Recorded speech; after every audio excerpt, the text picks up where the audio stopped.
Hey, and welcome back to my channel. It has been over a year that I uploaded something.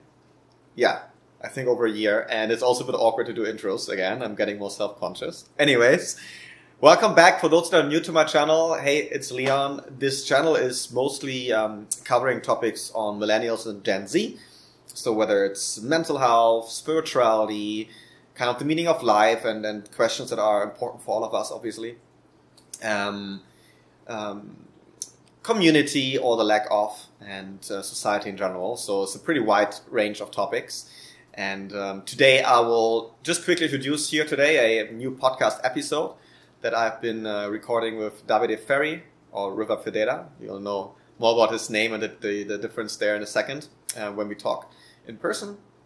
And then in the next weeks to come, I can't even speak anymore. In the next weeks to come, I will also upload more thematic videos. So on this channel, there's both podcasts and then there's also thematic videos. Sometimes I have some extra guests, for example.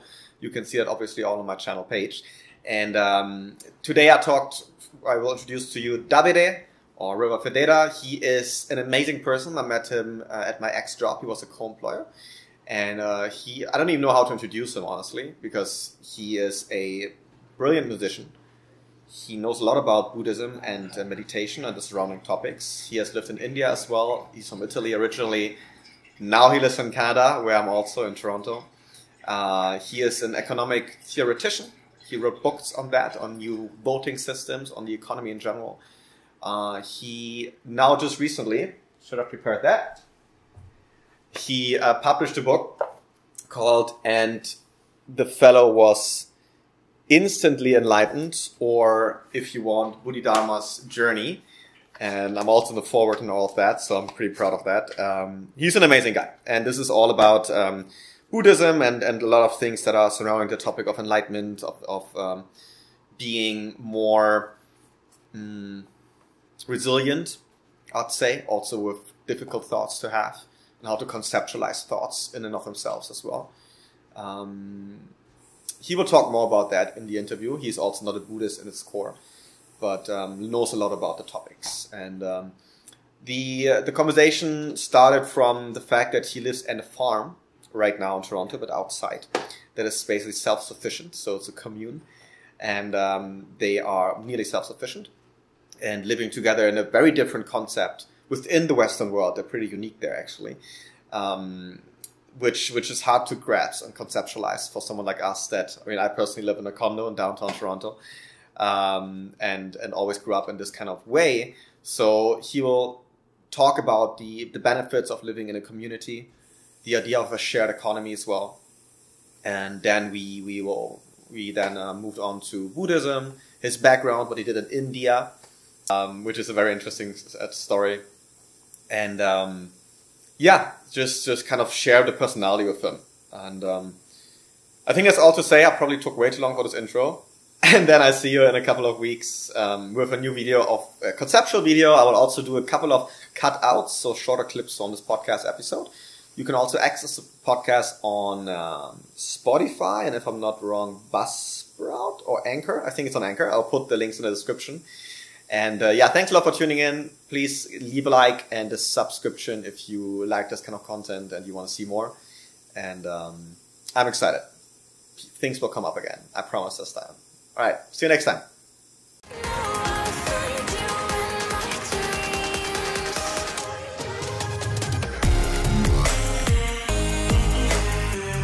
All right.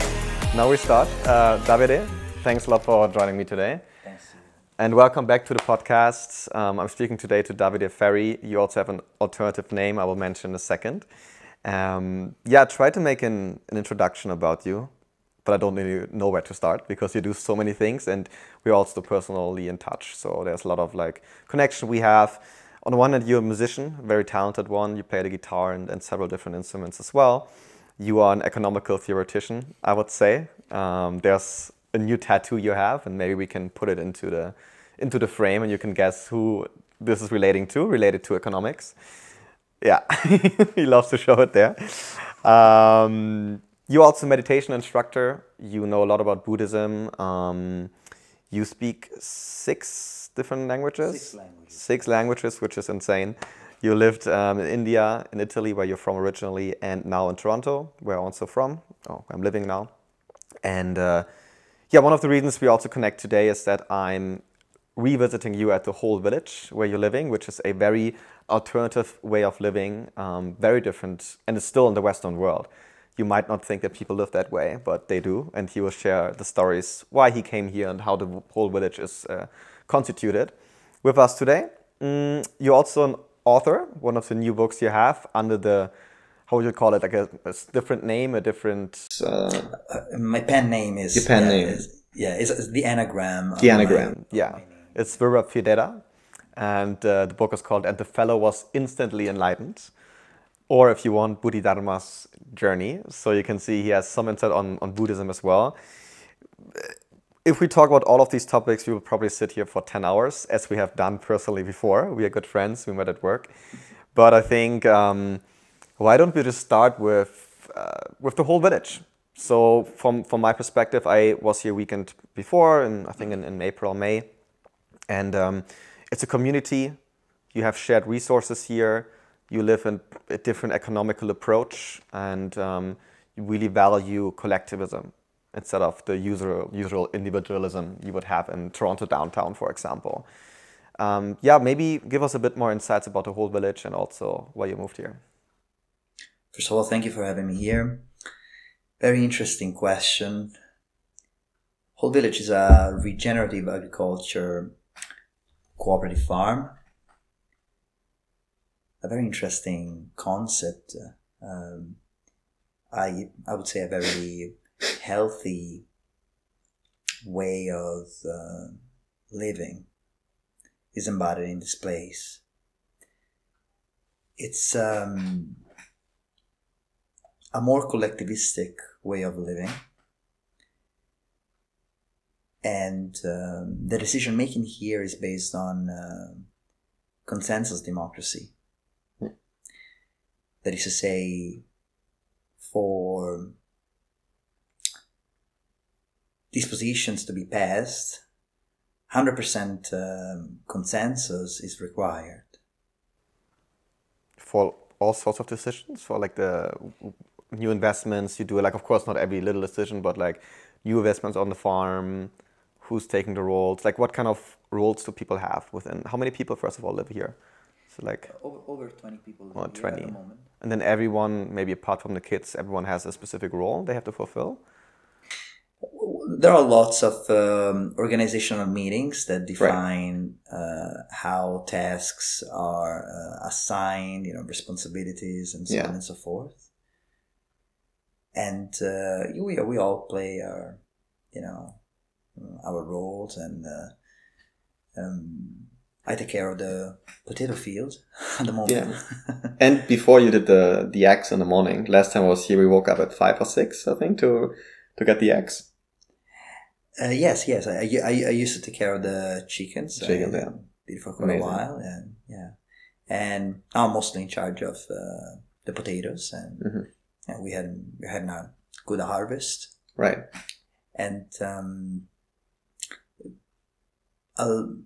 it's very wholesome. I would say living here is very wholesome, and it can be challenging in the beginning. It takes a while to get used to a more communitarian way of living, but eventually one gets used to it, even though some might argue that that's how we evolved for hundreds of thousands of years. In tribes and all of that, right? Yeah, we are sitting here, by the way, in the, I would say, living space, the main space of the community. I'll probably put in some videos on how the whole farm looks like, the whole village looks like. It's pretty impressive. And for me, it's already clear what's so attractive about that, but you are living here. So from your point of view, why do so many people want to visit here? Why are people so interested in it? You were also in, I think, national television already part of it, or local television. So what do you think is so attractive about this lifestyle? Well, definitely, one possibility is that people want to take a break from their individualistic way of living.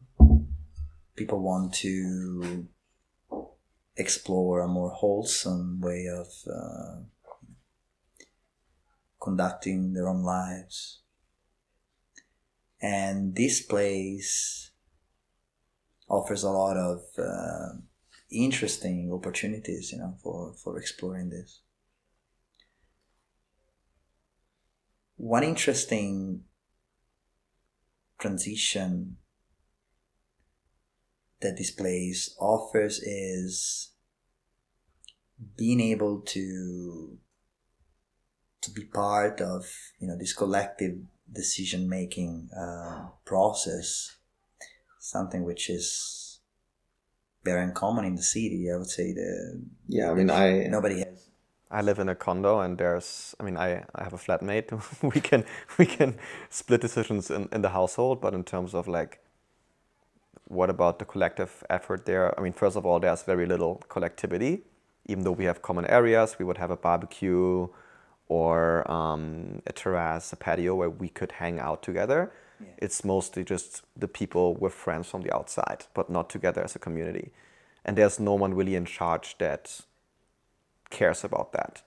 The only thing we have to accept is when there's fire alarm testing, when certain things are getting checked, and that's it. But there's no real feeling of democracy. And I guess that's different here, right? Right. It can be a bit challenging. I mean, living in a community entails a lot of responsibilities, and including in communicative terms.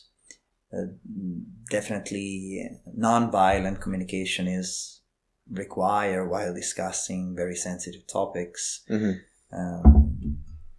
And there have been workshops here as well. There have been sessions that taught us how to engage with each other in a non-violent way at the communicative level.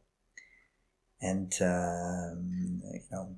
we have come a long way, human beings, and we have had some great degree of success in non-violent communication terms, at least. Recently, at least, yeah. Well, it's we're not used to relate to each other as human beings in those specific terms, with NBC, Right. It's for the Chronicles, NBC is a way of communicating that was designed by Rosenberg, this communicator that, to put it, to summarize what Rosenberg says is that we, during difficult moments, we can express our needs in a better adaptive way. For example, when a person says to you adversarially and reactively something like, I don't know, you're silly, this person actually wants to say, perhaps, I am frustrated, right, because I am seeing this, but I would like to see this other thing. Right. Therefore, my request is that you do this. Now, this person is failing to express all that. This person just says, you're silly. Yeah. I think everyone knows about that, right? You want to express your own negative feeling that arises, and instead of like being vulnerable, you attack and you offend the other person. But it's great that you have those teachings and those learnings here as a community. And maybe coming back to the life at Whole Village. So I think you told me you're around 20-25 people here. What are, for example, certain decisions that are a bit more complicated, where people have different opinions, perhaps certain decisions in lifestyle that one wouldn't have to take or couldn't take if living in a downtown Toronto condo?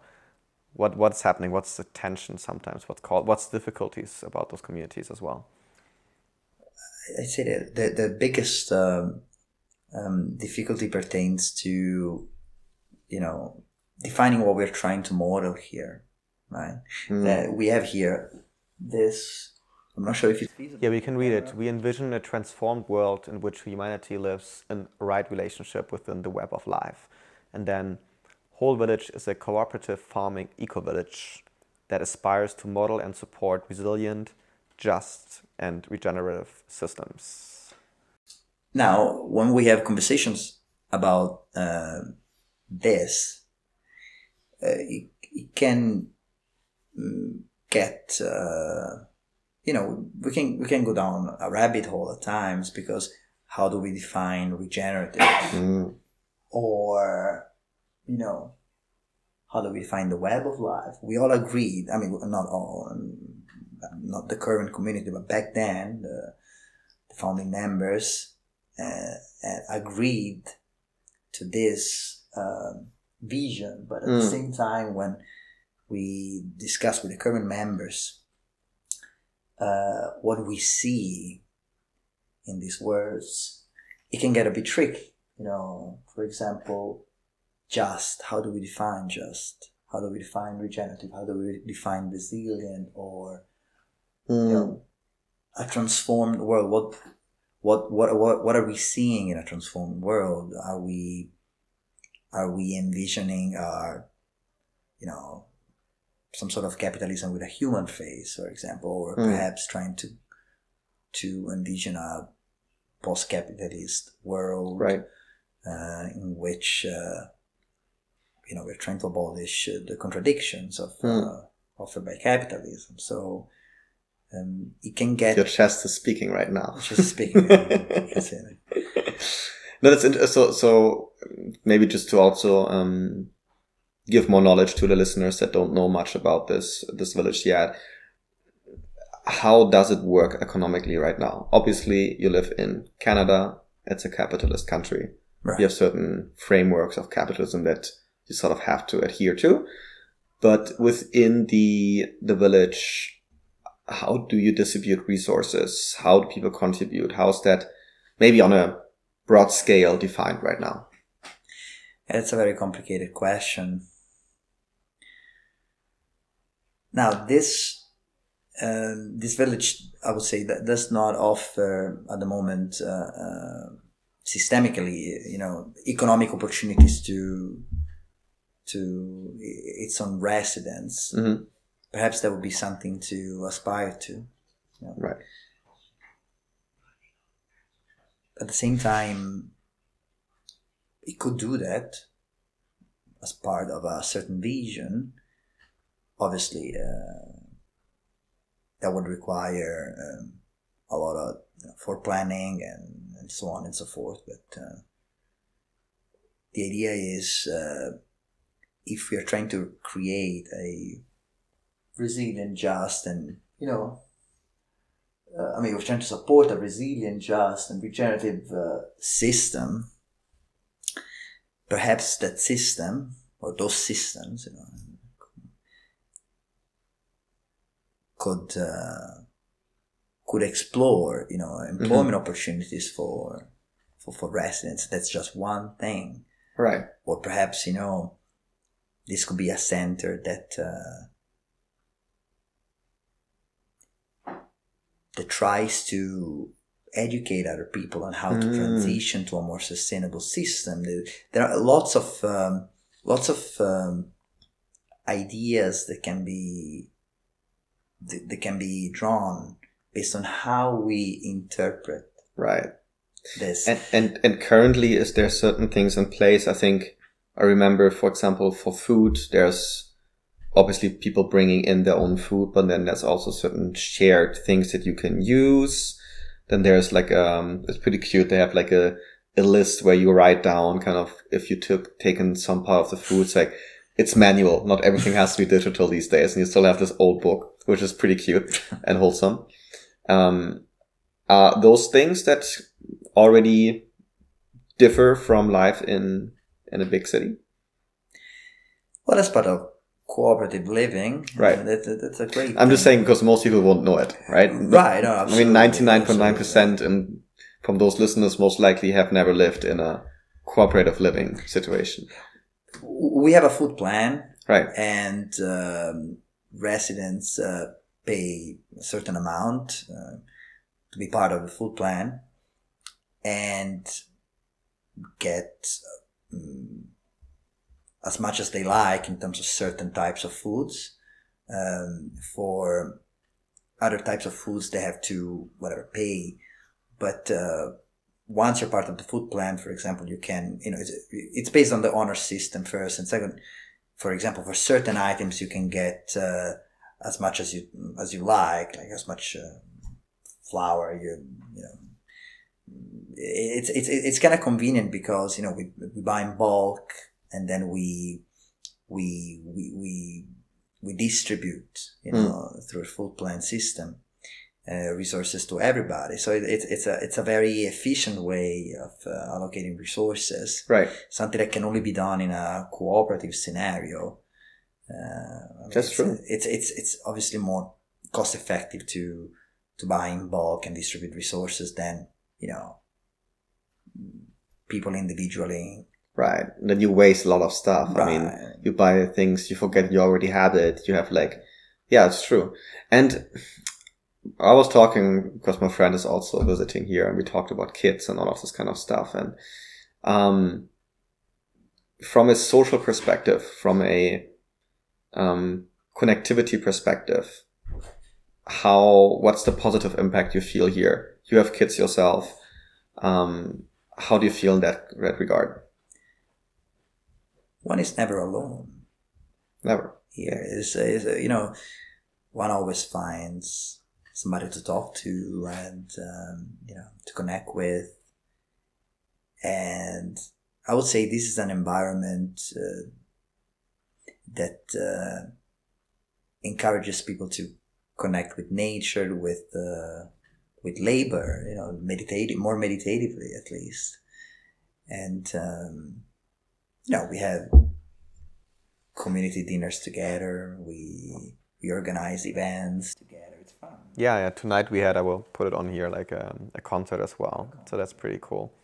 So if I understand it correctly, it's a village that has a lot of aspirations, a lot of ideas to change minds as well, in the way they think about economic systems, about living together.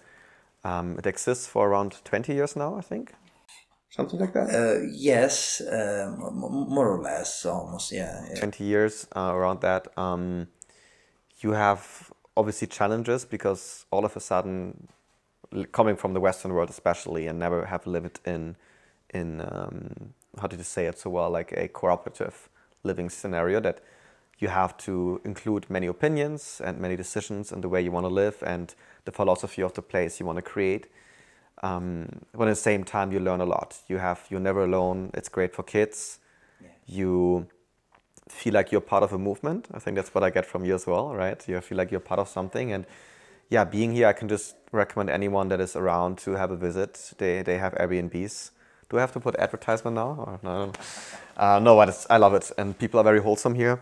Yeah. And obviously, due to the philosophy that, serves as a frame for the way of living here, many people share certain values as well, about kindness, about empathy, about collectivism, that I think is pretty interesting. And it's pretty lovely to talk to people here.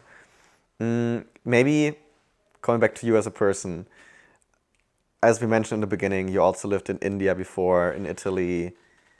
How was your...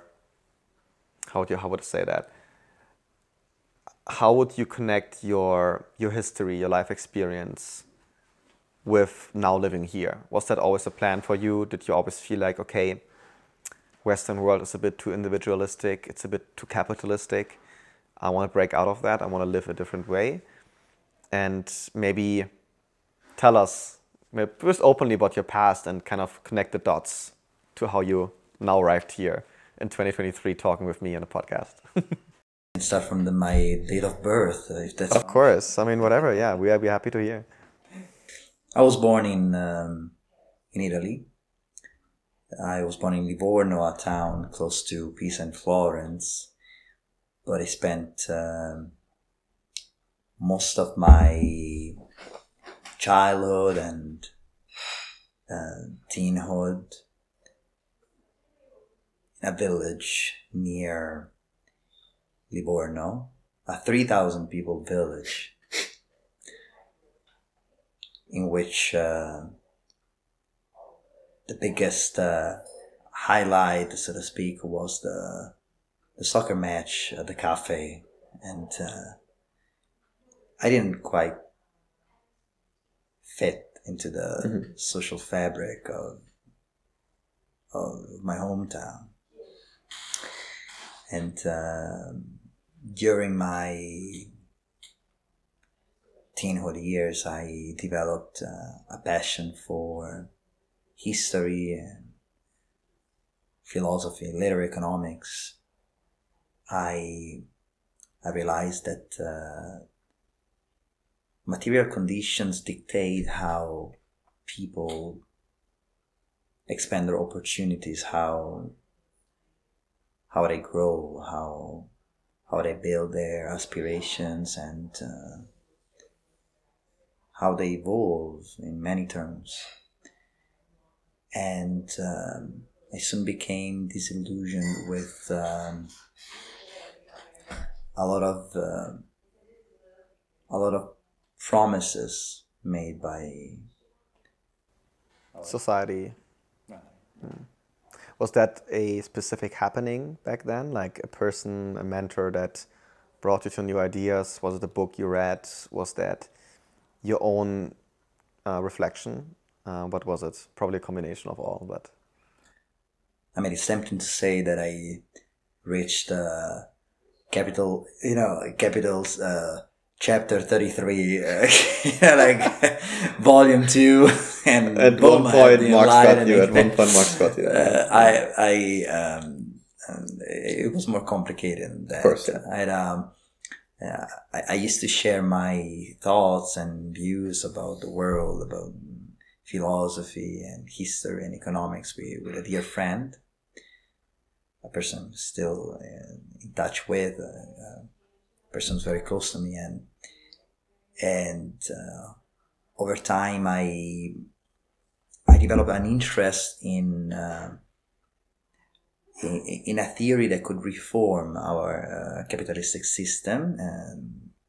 I'm sure you're familiar with it. It's Keynesianism, this kind of third way. I became interested in researching into a more sustainable system. And what's the name again? Keynesianism. It's an economic doctrine based on the theories of John Maynard Keynes, a pro-capitalism economist, a capitalistic economist who believed that, I believe many things, but in times of crisis,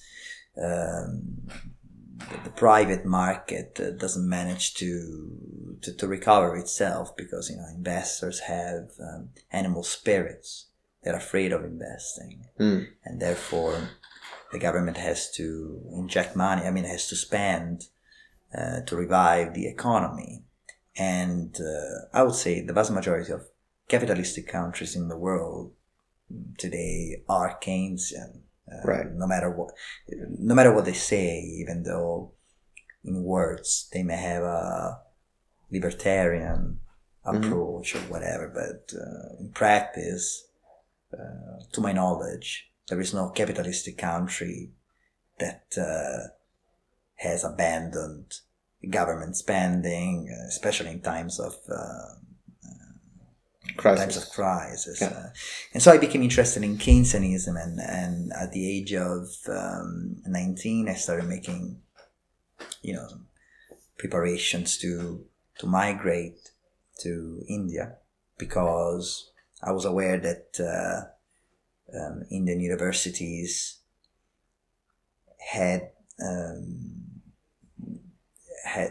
offered interesting economics courses, and I was also aware that the third way was a thing in India among many economists, and I believe that capitalism could be rescued back in the day. I believe that. How did you know about that back then? Because back then there was not much access in the internet. How did you know that from living in Italy, which I don't recall to be very connected to India culturally or socially or economically, or like, of course there might be immigrants here and there, but it's not like a, partnership there. How did you know, and how did you figure out that India would be the place, and yeah, all of that? I started doing my research. I used to go to the library very often, and at home I used to have a mini library, so to speak. Some books left by my father, books that he never read. And one of these books was an anthology of Marx's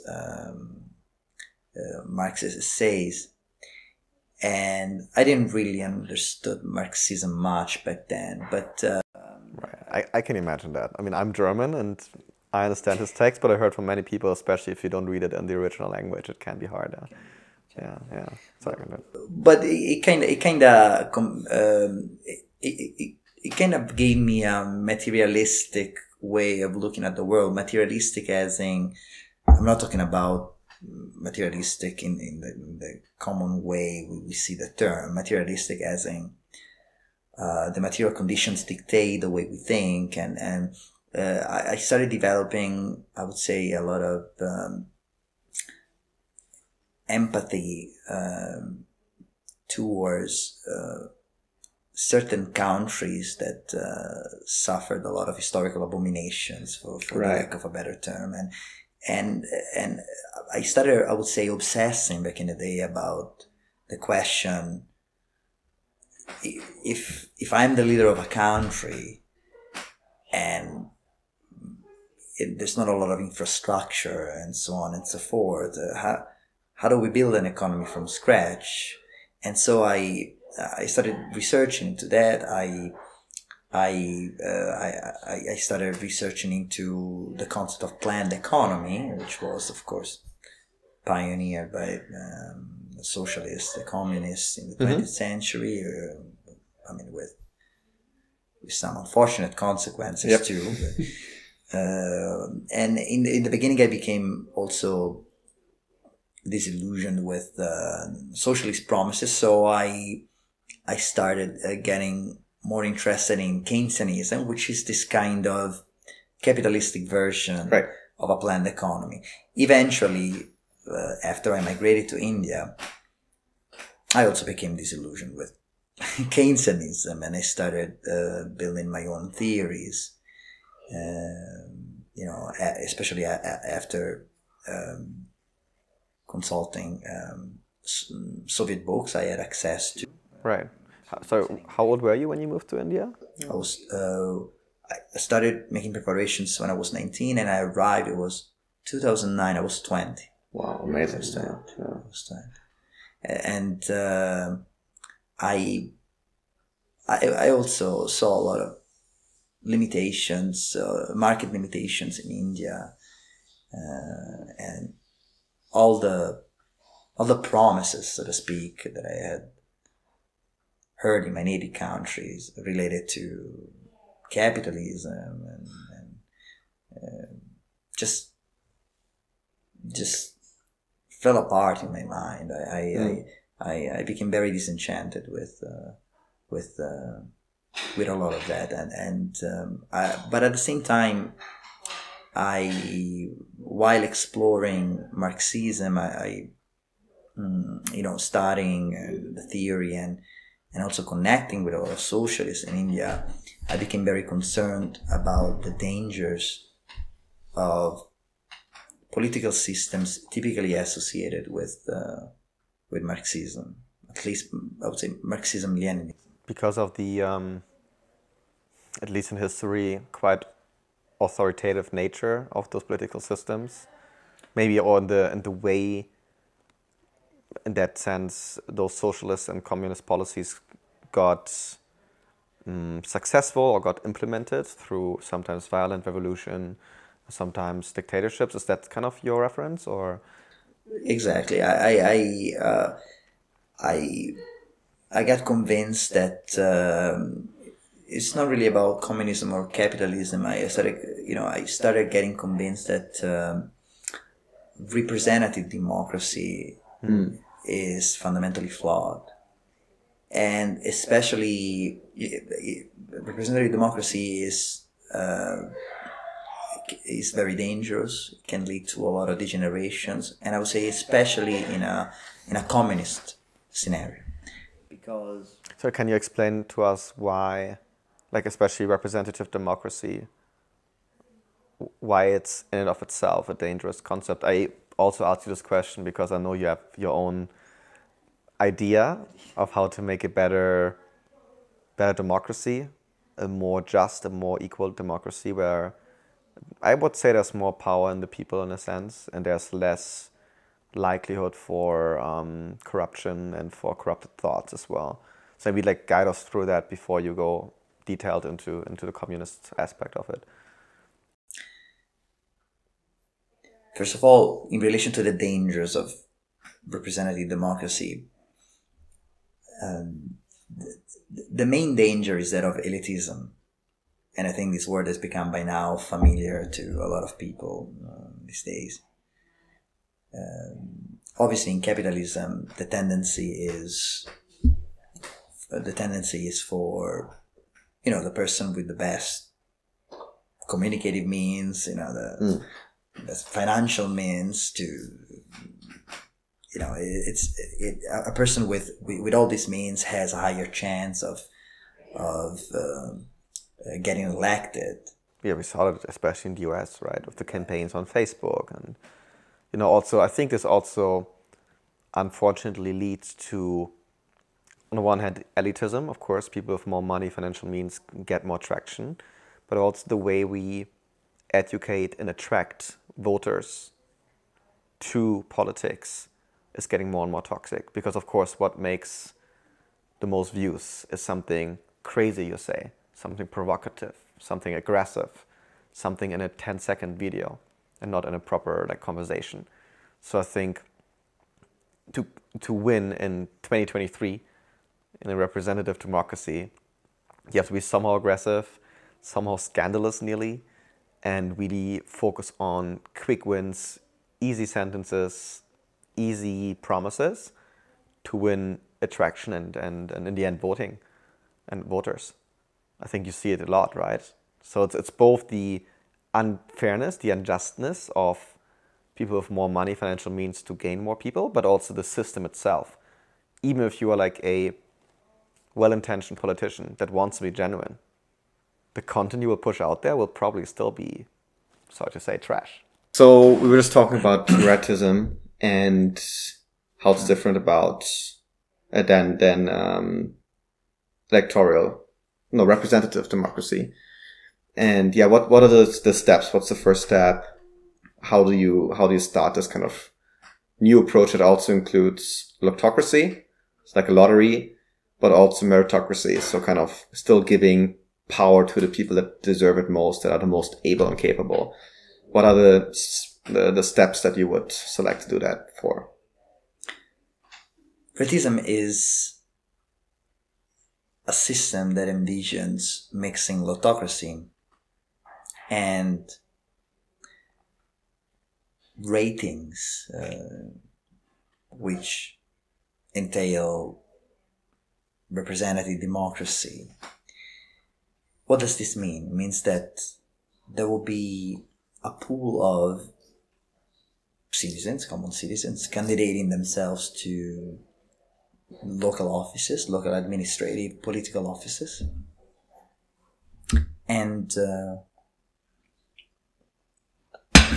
based on certain standards, like acceptability standards, for example, a person doesn't have to be under investigation and so on and so forth. Age. Right. Yeah, of course, yeah. Standards that can be agreed upon based on a certain statute. Right. So based on these standards, a select number of people from this pool of common citizens would be appointed to local offices. And once they're appointed to local offices, periodically these now administrators would rate each other's work. So the idea here, the idea behind the ratings is to assuage the concerns that typically surround autocracy. That is to say, where's the efficiency, right? Right. It's just random. How do we know that the best person or the most capable person is on top? Yeah. Right. So once you have you have this lotocratically appointed people. These people rate each other. They rate each other's work, and the idea here, and this is the key point, is that say 30% of the best rated administrators are going to be lotocratically appointed to the office above. So it's lottery, meritocracy, system, and then lottery, and then lottery again, and you can extend this system to all the tiers, the levels of local, regional, up to the top, That's the cascade. So you have like a initial pool that is having specifics of a framework that are still pretty open. You have to be again like mature and of age and adult, maybe not under criminal investigation, something like that. Right. Then from those people, there's a lottery that selects on a local level, appointed people to the office basically, and then within the office, those people will rate each other based on their performance, on their ability, based on on KPIs and the framework that you can determine as a ratistic system or a movement. Yeah, through a movement. Yeah. And then those people, those best rated people, again by lottery will go up the next level, maybe regional, and then again you would have lottery. That's interesting. All right, so there's probably still a few challenges there, I would say, in the sense of like, could the ratings be rigged? Let's say you have an elected pool of people through lottery and then in local governance, and then they rate each other based on their performance. If those ratings, those KPIs, I come from a business background, so we always speak about KPIs. If those factors are not super well and clearly defined, like based on numbers, very easy trackable and measurable, couldn't there still be corruption within those people? Let's say, okay, we all rate person X, we all rate person Y as very high because they will give us financial means, they will give us some benefits. Is that something that you would also think about or you have thought through? Absolutely. My answer is yes, there could be corruptions. And this is why the autocracy is repeated, the autocratic system is repeated at every single level. In a way, it cancels all the potential corruption efforts because if autocracy is repeated at every level, I mean, how much can you corrupt? And also, I mean, the autocracy is going to level, every corruption effort all the time, and that's cool. And at the same time, the idea is to enforce a system of recall, enforce the principle of recall, which I believe is strongly underused in our democracy. What do you mean by principle of recall? Recalling people that are problematic, that administrators that are problematic. I see. We don't make much use, And this is the recall methodology would be this kind of rating aspect, or what do you mean by that? As in, if there is a bad apple, so to speak, in an administration, there could be a vote of no confidence against these people, an internal vote of no confidence. Right. There could be judicial intervention. So basically, if I understand correctly, zooming out again from the practical aspects and how ratism would work out in practice, what you are saying is in the current system, be it under capitalism or socialism, communism, one issue of democracy is that there is corruption. Even though people claim it's a meritocracy, we see always similar families, similar people and groups of parts of society at power, and that's an issue. And by adding lotocracy, by adding a certain randomness and unpredictability, you disrupt the flow of corruption and of domination and of unfair, unjust domination. Absolutely. That's kind of the point of redism, right? That's the main point. I like that. I think most people wouldn't think about it because lottery as a concept doesn't come to mind when you think about quote-unquote serious, not quote-unquote, like actually serious topics. That you would think lottery is something you see in a casino, or if you want to, win a prize. That's the main aspects when we get into touch with lottery. But I remember that even from in mathematics and many like serious subjects, lottery is actually something that is pretty important. I think even in quantum mechanics, I think it's one of the things, right? Like when does something happen? Everything is just moving, and at one point, one attribution is changing, and then the whole thing is collapsing, and the whole chain reaction will start, right? So I think it's something that actually exists as a meaningful means, and it could be interesting, yeah. Let's say that I believe one of the reasons why we don't focus on lotocracy is because the belief of meritocracy is very strong in our society, but I don't really believe that meritocracy is a thing, and not just in our society. In general, meritocracy has serious contains serious fallacies, and to put it simply, if there are two racing cars and car number 1 starts here and car number 2 starts here, they both have the same engine, the same specs, got the same speed. Who's gonna reach first? If I start right ahead of you, and we all have the same endowments, we all have the same specs. Yeah. It depends on based on where you start, you're going to have an advantage, and we cannot talk about meritocracy until we have an unequal system. I mean, you're going to have a farce of meritocracy, but even in an ideal system, no matter how impossible that can be, there are still issues. There will always be issues, right? That's. But what I like about the lottery aspect once again is I think when you follow debates following along those lines, right, about having an unfair advantage at the starting with a better means of resources. It can even be, it can also be educational resources, nutrition that impact your intelligence, everything that is like mattering to people in determining their success. And those factors of success, we will talk in a second about Buddhism, like what actually is success in life. But in terms of like economical and societal success, I fully agree. There is unfair advantage. I also hear though those people that say, hey, look, why is there a moral obligation for me to give this advantage away? Like it's, for example, you were born in a rich family. It's not your fault that you were born in a rich family. So I understand, even though I have much more empathy with people that grew up in worse circumstances, I still understand why it seems unfair. And it seems like, hey, don't take this away from me.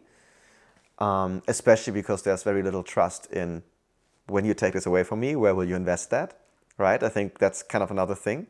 If you would really trust your neighbors and society and people and their morals and maybe a shared set of values, you might be more open to give away what you have than in a place where you have mistrust, which is another issue I wanted to talk with you about. But I think the lottery aspect adds a certain... Lottery can be very fair because no one controls it. No one takes it away from you. Right. No one determines you are not supposed to have that for X, Y, Z reason. It's lottery. Right. Even though it's still unfair, but it's in a weird way more fair than a quote-unquote determined system that is never really determined in the first place. Interesting. It is, talking about fairness is very complicated because we cannot separate fairness pertaining to an individual from systemic fairness or unfairness, as in if we legitimize historical inequalities, then it makes sense to say, oh, you taking resources away from me is unfair. However, when we stop legitimizing historical inequalities, then we start saying, okay, then how do we abolish historical inequalities? What can be done about it? Maybe we need to redistribute resources. So it's about what we accept in the first place. Right. If you don't accept it, then it's incumbent upon us to research into a system that can harmoniously redistribute resources gradually, whatever, more abruptly, but it's our moral duty, right, to research into that. It's only about whether we care, whether we care for abolishing historical inequalities or not. If we don't, then the conversation ends there, so to speak, about fairness in a certain sense. I agree. Yeah. Thanks a lot for sharing that. I think this is like a big chunk of topics. We could again go into different directions. We kind of linked both the whole village and how you approach, philosophically speaking and practically speaking, new ways of thinking about economic systems. We dove a bit into your pasts, what brought you to India. I know there's much more stories there. You told me plenty of them. Why you're now back in Toronto. There's so much to talk about that, but we only have a certain amount of time. So I would like for now to close the chapter of economics, perhaps, and enter more into spirituality and philosophy and come back to your book. I don't know if that's visible in the camera. It's called And the Fellow Was Instantly Enlightened, or if you want, Instantly. Bodhidharma's Journey, a mini book of Bodhidharma's inspired koans and shocking meditation quips designed to destroy you. So it has some sort of Zen Buddhism aspect of it. I read through the book.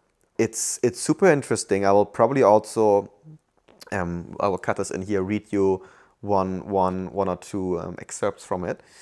Basically, you tell a story about Bodhidharma, who is basically an enlightened, I would say, Buddhist thinker and practitioner.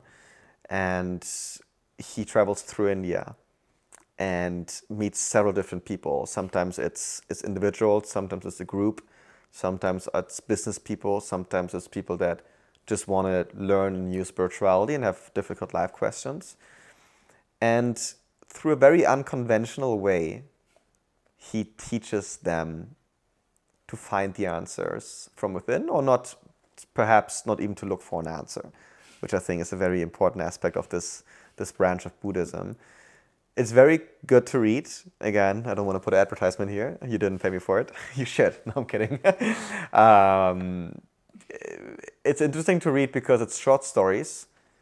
It's very understandable, but still, and you will see it on the pages as well, like there's a lot of gaps between. So I think you probably made it that way that you think. Okay. Another very quick cut. I'm sorry. We were just talking about the book, and I also showed you that you can see a lot of kind of empty space between the lines. And I was just asking David a few questions about the book. So on the one hand, who's Bodhidharma? What motivated you to write the book? And you also told me you wrote pretty fast. So how was the process behind that? And then about the gaps, again, as a reader, what I understood is that it lets you think, right? In most books, you have like a narrative, you have a page, here and there you have a gap between chapters and like sub-chapters. But it's not the idea that you think after each sentence. And here it's really the idea. And also part of Bodhidharma's teaching is to not obsess with the right and correct answer and always understanding everything. So I know I probably asked way too many questions at the same time, but maybe try to answer all of them, if you can. I will try to answer all of them by not answering that way. Very good, very good. And I'm instantly enlightened. In fact, sometimes the gaps are more important than the words. This is the reason why you find a lot of gaps in the book. I love that.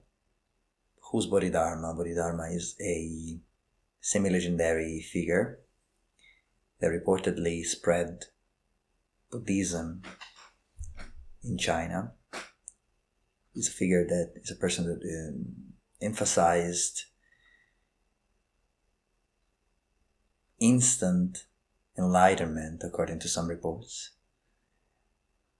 as opposed to a more gradual approach.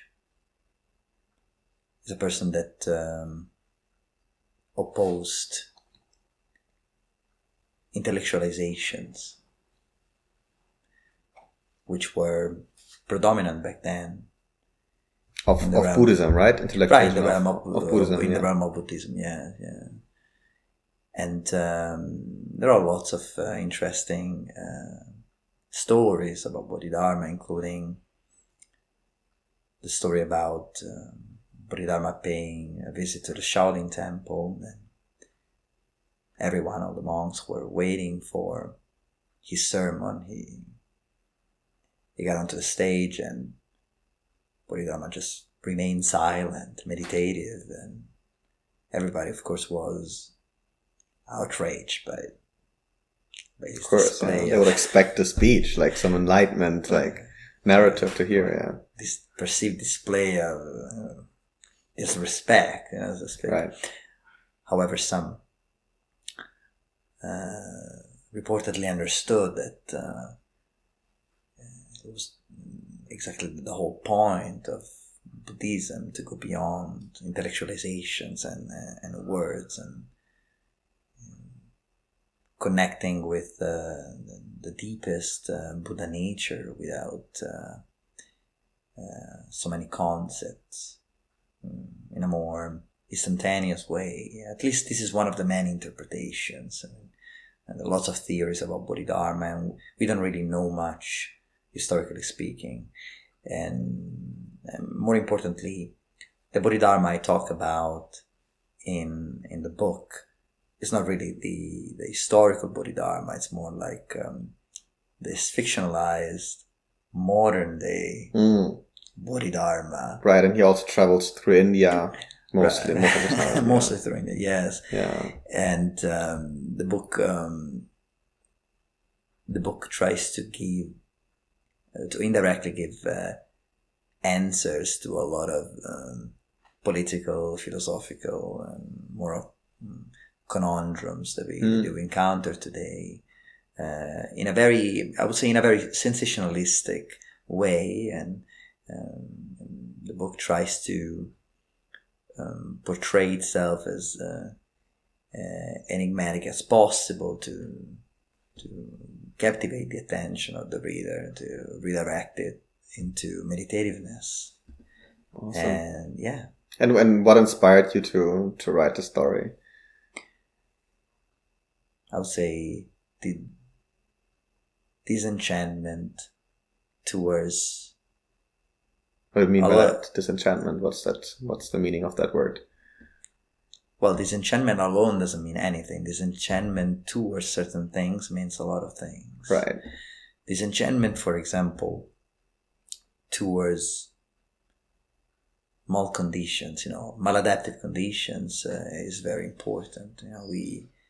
We cling to a lot of factors, emotions, feelings, and sensations, pleasures that come and go, factors that are unsatisfactory, fleeting, and really alien to ourselves, and we cling to them, and as a result we suffer.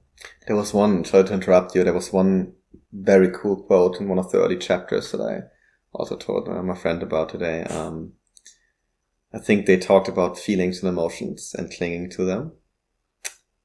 And then one of the fellows that was after them enlightened by Bodhidharma, he or she said, but I want to possess emotions. I want them. They're amazing. And then Bodhidharma said, how can you possess them if at the first second when they leave you? Right. Which is so true. Like, you can say, I want to be happy.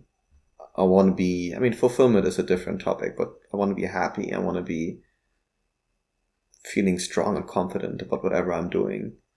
But we all know that feeling that something can come up, a bad day, a bad interaction, a new challenge that you might not feel confident in, and it's immediately gone.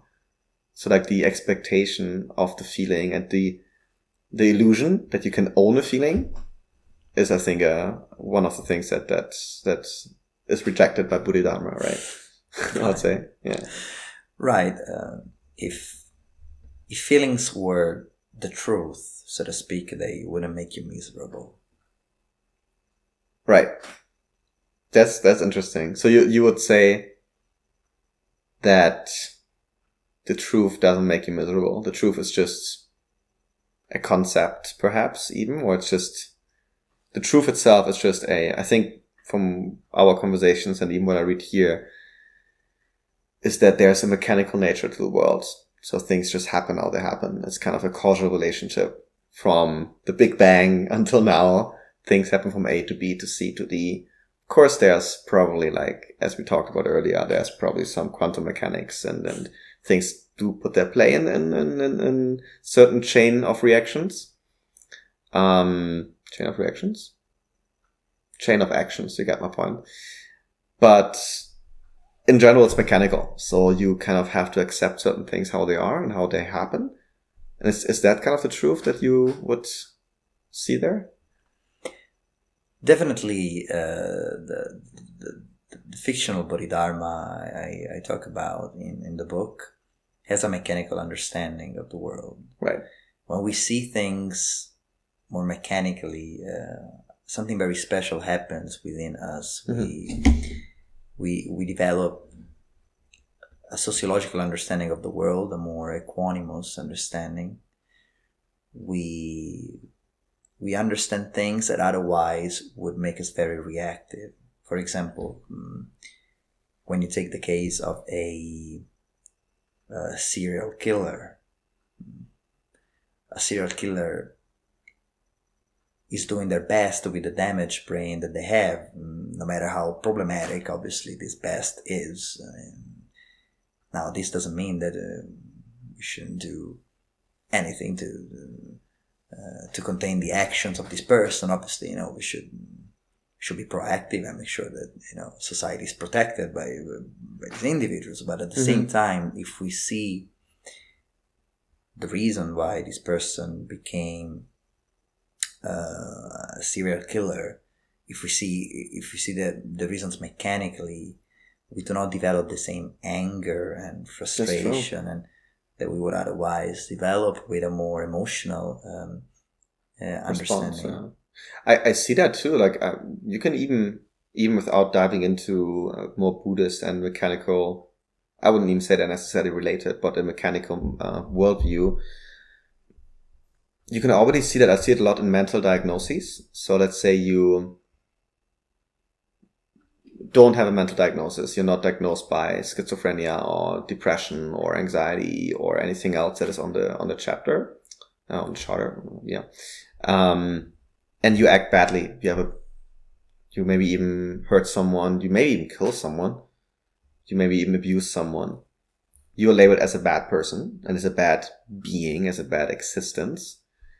However, if you have a mental condition labeled and then researched, and I know there's plenty of work done and it has a lot of benefits as well to have a sickness labeled, as schizophrenic, for example, I feel that people are more empathetic immediately because all of a sudden this label helps them to dive into this mechanical understanding of the world. I thought, oh yeah, I mean, he has a very complicated mind.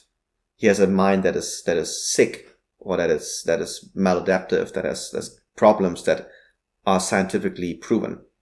And now I can somehow feel empathy even for the worst person, in my opinion. And I always wondered, and I think I heard a lot of Sam Harris. I know that you're not necessarily getting your information from him, but he also has a very similar worldview on morality in many ways.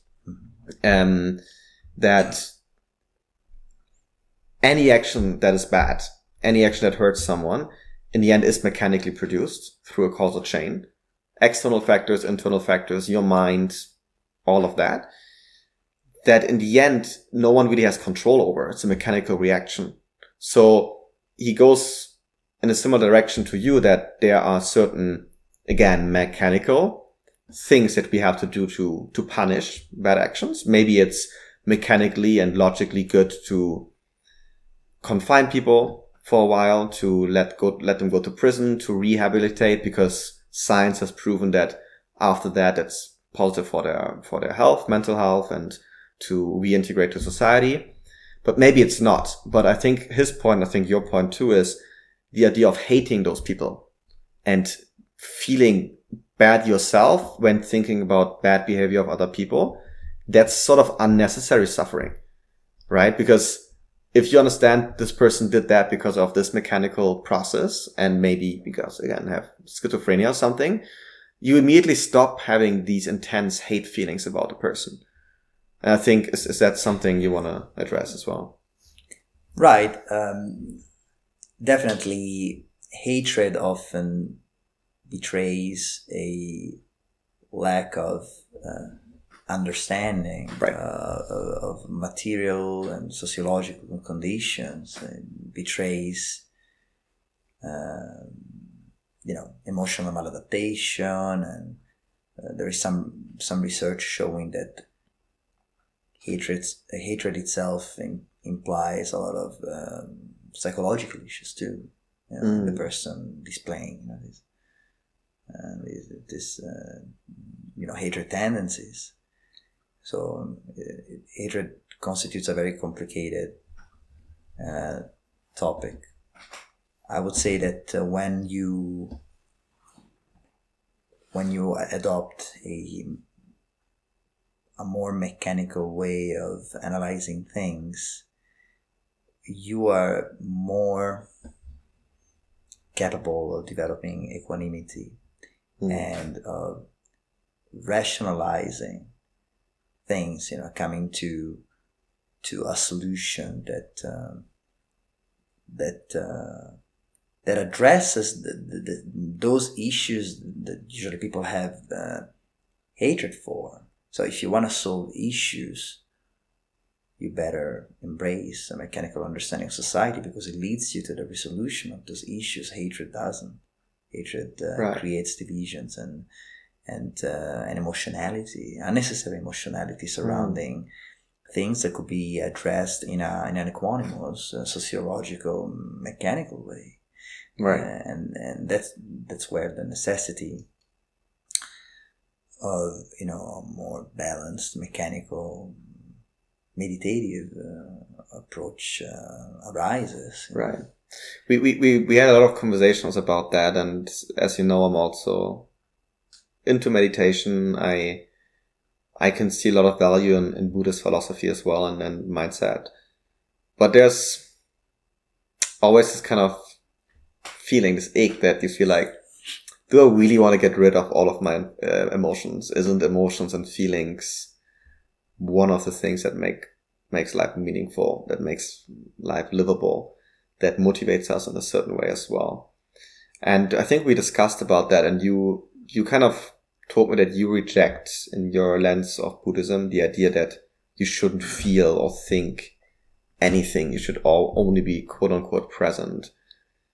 Maybe give us your spin on both controlling / accepting your emotions and thoughts under the lens of Buddhism.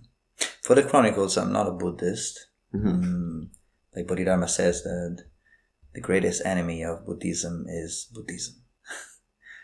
And that's intended obviously in a provocative sense.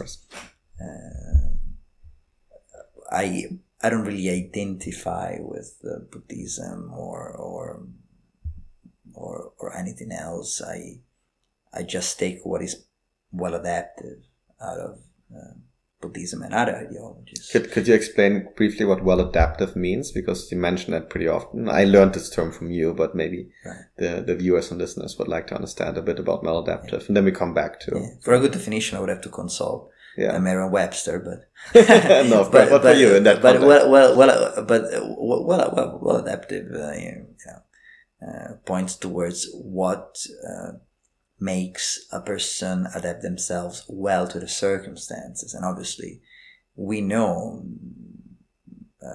based on psychology, what constitutes what adaptation, as opposed to maladaptation in many circumstances. For example, and now we're touching upon morality too, since you mentioned people have so many doubts about morality, but depending on how we define it, if we define it as what constitutes what adaptive behavior as opposed to maladaptive behavior, then we know circumstantially what constitutes it. So for example, we all take the need for food. I mean, we all have needs, right? We have this hierarchy of needs. And if, in relation to the need for food, we know that eating as opposed to starving is better adapted. We don't need a lot of conceptualizations about it to all agree that there are certain things that are better adapted than others. Now we can extend this to the need for socialization, the need for, self-esteem, how we relate to it, the need for, self-actualization and self-transcendence and so on and so forth. So we can define what is moral. It's a bit, I wouldn't say complicated, but it changes according to the circumstances, and there are lots of and scientific revelations and all of that. Right. Yeah. But it can be defined. It's just a, it's a bit of a pain to but it's an important task, and I believe that as of 2023, not a lot of social scientists have spent enough time discussing morality in a scientific way. Even when we talk about economics as well, we can apply morality. And now, in relation to the question about feelings, I don't believe that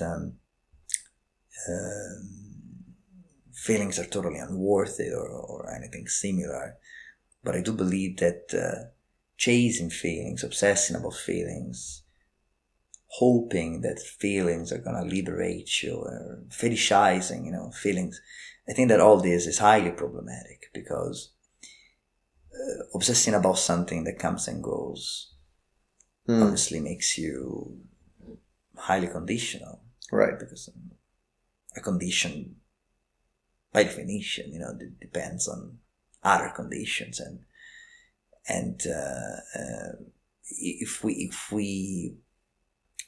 we make our homeostasis, if we make our serenity revolve around things that come and go, it can be trouble, and this is the reason why it's important to have a look at conditions for what they are. You have a feeling, enjoy it, but don't obsess about it. Don't tell yourself, okay, why is it not arising again? How come I am miserable right now? How come I am not happy? And this is very relevant, because I noticed that there is a lot of obsession about happiness, especially in what is known as the Western world. Hedonistic happiness, especially. And happiness has nothing to do with the concept of happiness.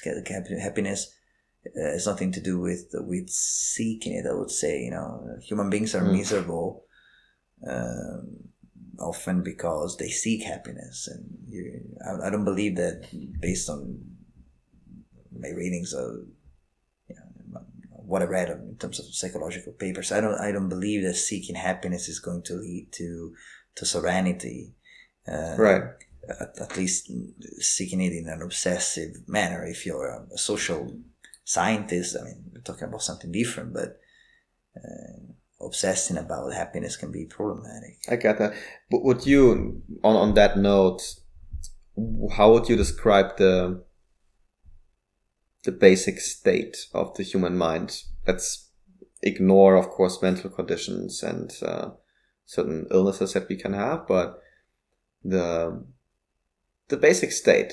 Let's say in a hypothetical world, there's no external stimuli, there's nothing happening, you're just like in peace, you're just in your, maybe in peace already gives it away, but like what's your assessment of the mind? I'm asking that also because from a Buddhist direction, I know you're not a Buddhist, but speaking around those topics, I often hear that life is suffering in and of itself, that we have to accept that as a truth, as one of the noble truths, I think, even, or part of them. How would you describe the basic state of the human experience? Well, I definitely agree with what has been associated with the Buddha. That is to say that conditions are suffering, constitute suffering. But dukkha, the original term behind the word suffering, doesn't really mean suffering. I mean, there have been lots of interpretations. One of the best interpretations is perhaps unsatisfactoriness. Conditions are inherently unsatisfactory. That is to say, they may give you a boost. They can give you a kick. They can give you some temporary relief, serenity, pleasure, but fundamentally the positive effect goes away over time, and clinging to these conditions is going to make you miserable because you're relying on something that is going to disappear soon. So to answer your question, the human mind works in terms of its needs, and I do believe that if a human being follows their own needs in a sustainable way, everything's going to be all right. We may have different ways through which we satisfy our needs, but we all share the same categories of needs, and if we don't obsessively try to realize these needs, we're just gonna do fine. Everything's gonna be, so to speak, serene. Right. However, there are some limitations to this approach because there are material conditions that hinder the realization of these needs, and there is a lot of garbage, so to speak, that we bring along in our mind that hinders how we harmoniously and productively conduct ourselves. Right. Maybe just a one-liner question, maybe even zooming out from the book and from Bodhidharma. Is there meaning to life for you? Like I said in the book, the meaning of life is to stop obsessing about the meaning of life. Right. So it's coming back to kind of the tranquility and to the non-attachment to certain concepts that our minds either makes up or trying to look for, right? Interesting, yeah. That's very cool. So yeah, we discussed several different topics. So both your background, what brought you here, economic views, views on politics and democracy, and also on the latest book you had. So, I mean, again, there are like a million topics we could talk about. I would like to focus for the last part of this conversation now on the here and now, on the society, on the presence. What do you think are, doesn't have to be three, but in my mind, 3 is always a nice number, the 3 main challenges in nowadays world for, I'd say, focusing on people and minds and on social matters. I know that climate change and related issues are very relevant, but just for the sake of the last topic we discussed, like what are the main challenges for young people in society in general, maybe focusing even on the Western world, that you see on a regular basis and that you feel are meaningful to address? Wow. Number one, I would say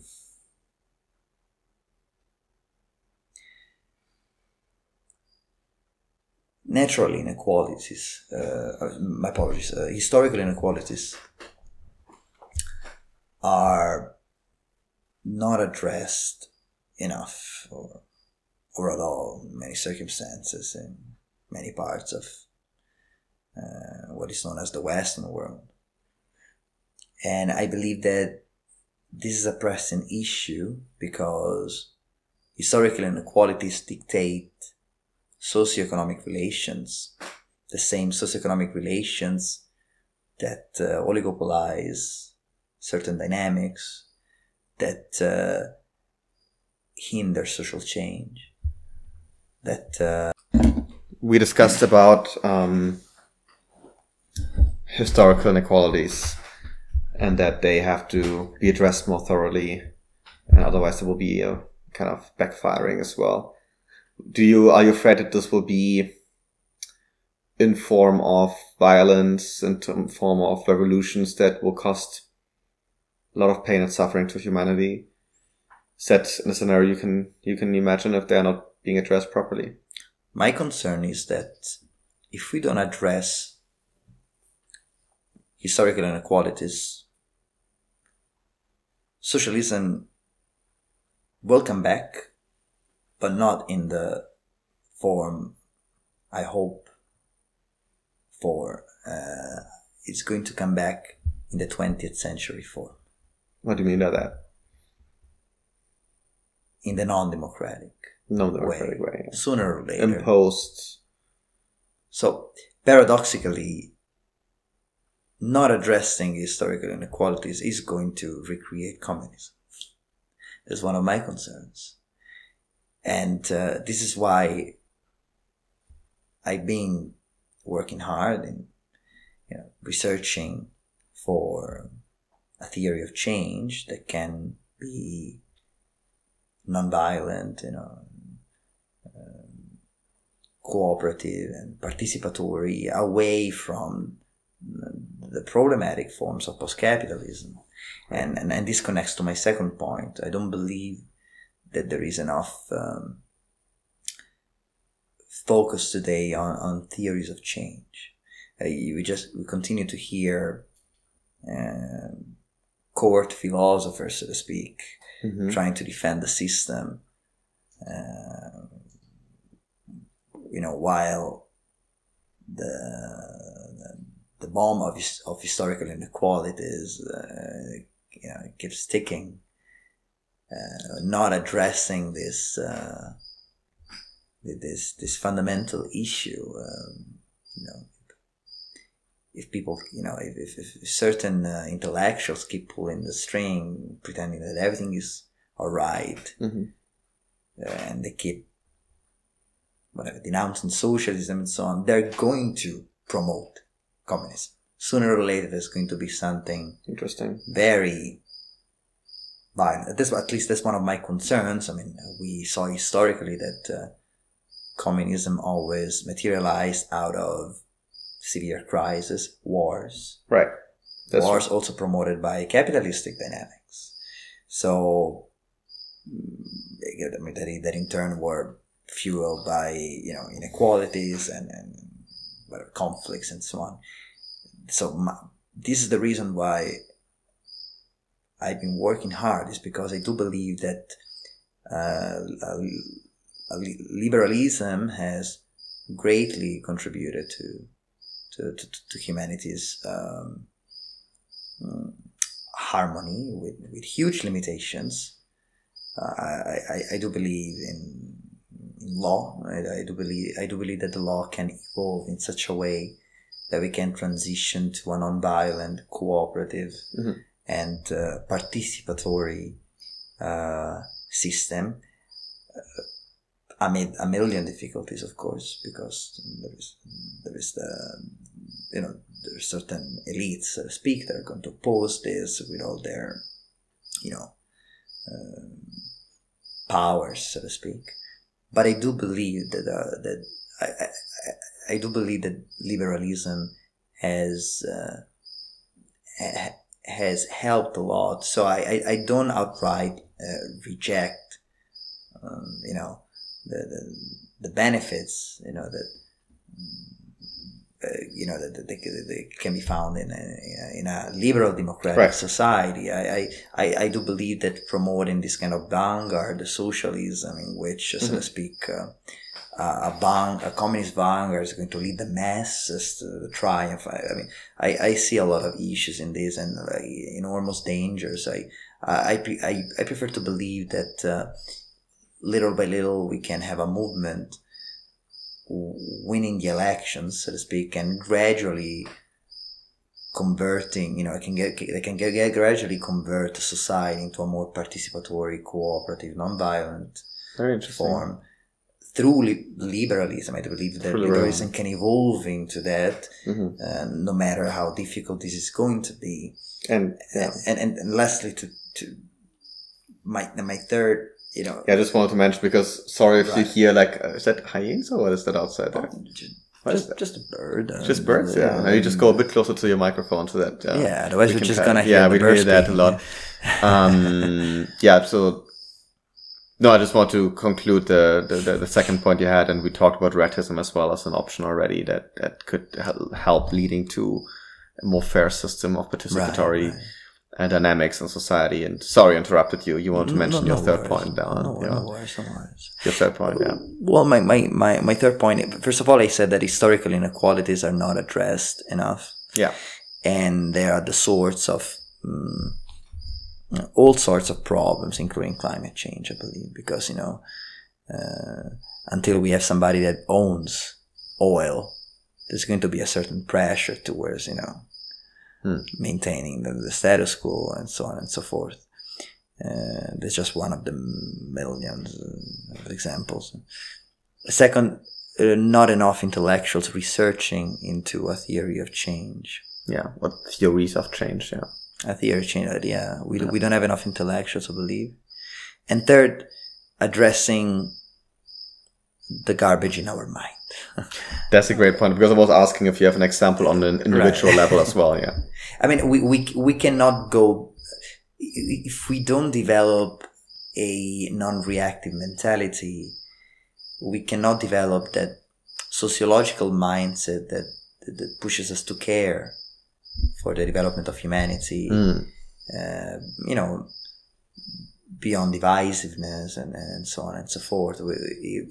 If we maintain this emotionality, we remain in a mentality we risk remaining in a mentality of ignorance and indignation in front of world events, which is typically what fuels right-wing politics.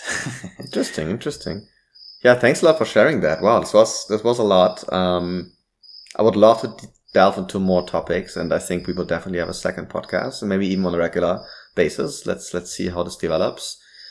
So I think what I can take away is that, you have a very interesting history that we still haven't learned everything of, obviously. What I really admire about you is that even though we don't always agree on every opinion, you know that, but you are very authentic in the way you approach life. So you definitely want to have, as you can see here, you want to live a bit more cooperatively in society, and you make the steps in your personal life. You came to this farm, you came to this village, you start building it. So it's not just that you have a theory, you also put it into practice, which is really admirable, and not many people do that. So you live in this place where you, I think, reconfirm also your belief that it's possible and it's beneficial to live in that way in society. This informs your personal lifestyle, but also the way you think about economics, which you talked about politics and election that we talked about in ratism. And in a way also coming to the mind, right? Like having more peace and equality of your mind state.